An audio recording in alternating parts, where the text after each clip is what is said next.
Hi there, and welcome to the Explaining History podcast, giving you a little 15 minutes of history and insight during your busy week. So, the thing that I want to talk to you about today is Allied strategy during World War II. And I think we can divide this into two parts. Firstly, the strategy that the Allies hoped would work, and then the strategies that they are forced to adopt after the initial victories of the Axis powers. The British anticipated the Second World War looking not dissimilar to the First. They were desperate to avoid a deadlock along the Western Front, a repeat of the trenches of 1914 to 1918. But the troop numbers were to be made up predominantly by the French.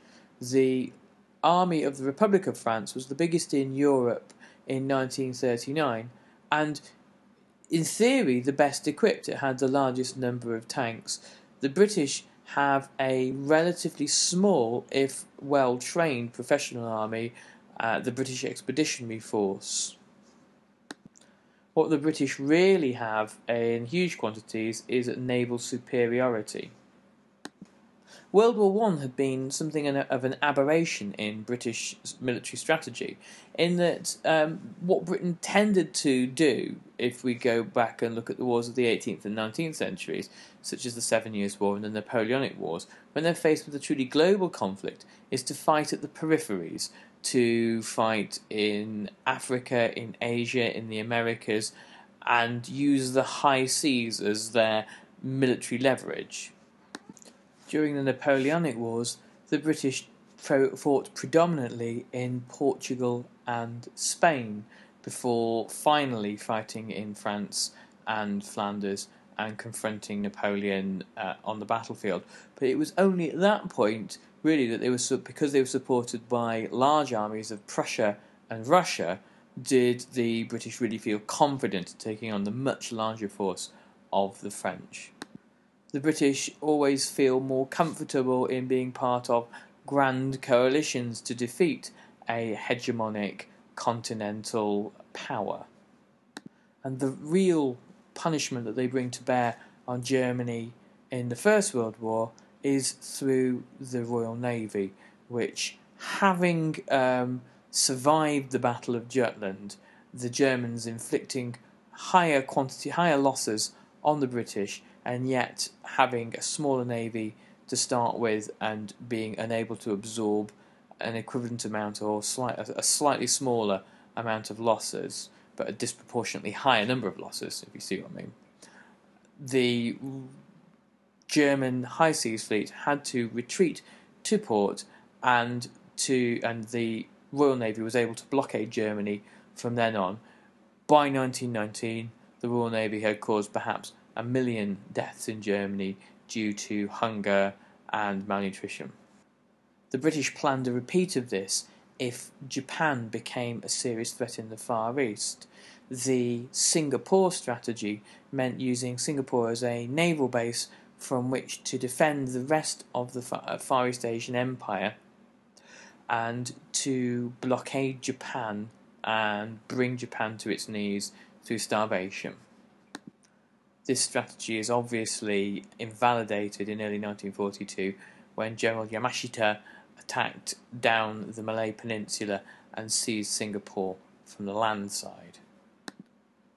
All of Britain's and France's plans are thrown into total flux in May 1940 when Germany invades France, and by the fall of France 6 weeks later, the entire Allied strategy, and even to some extent the strategy of the Americans who aren't even in the war, is completely invalidated.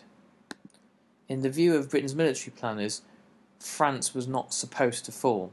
The unthinkable has happened in 6 weeks. Stalin assumed that fighting in France would continue really until about 1942. Stalin is gambling on France holding out for long enough that he can get his army ready to face the probably inevitable onslaught from Nazi Germany. And he was staggered that the French were not capable of holding out for longer. And later on in the war, at the Yalta and Potsdam conferences, Stalin puts forward the argument that France does not deserve any of the spoils of victory or her point of view to be listened to whatsoever in the post-war deliberations. The British home defence is hugely compromised by the fall of France. The planners for Britain's air defence calculate that German bombers and German fighters really can afford themselves no more than 10 or 15 minutes flight time over the United Kingdom before having to return to Germany. And their right in thinking is, however, when France falls, fighter raids can be launched literally from the French coast, and this is why so much of the Battle of Britain over the South Downs and over Kent and the southern England is such a close-run thing. German Messerschmitts over the south of England have plenty of flying time to cause an immense amount of damage. The strategy employed by the Royal Air Force, who are at the start of the battle outnumbered, was to play for time and to allow the dogfights to play out for long enough that ultimately the Messerschmitts would run out of fuel and have to go home.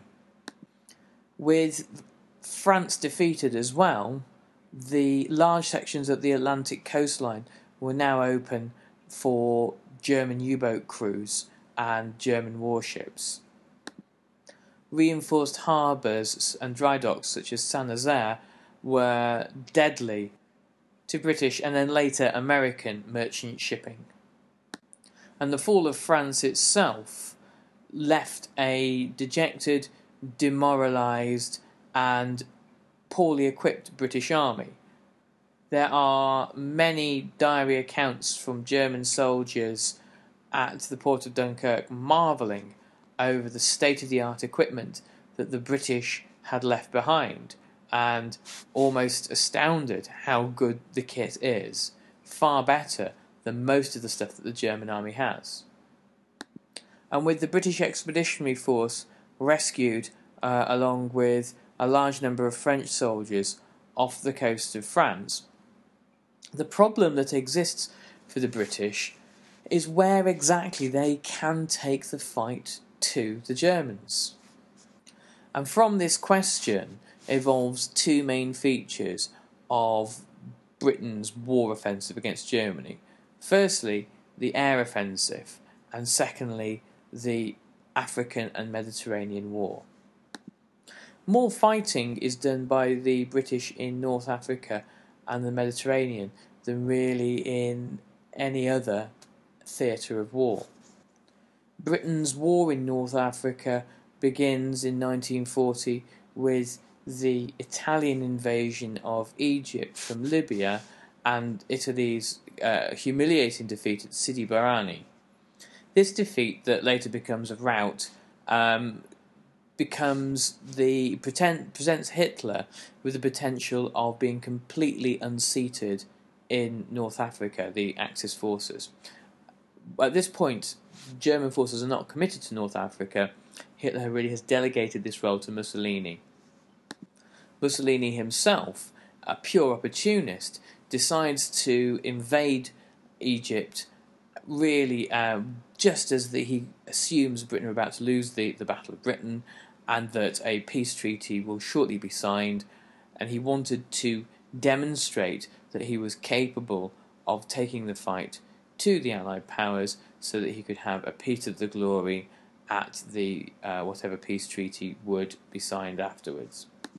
Hitler's assistance to his friend in the guise of the Afrika Korps and Rommel presents the British again with a huge problem in North Africa, in that they are incapable of countering a new type of fighting simply using recycling old strategies. Rommel, who is a keen student of Heinz Guderian's ideas of tank warfare, really outclasses the British through all of 1941, most of 1942, and it's only at the Second Battle of El Alamein that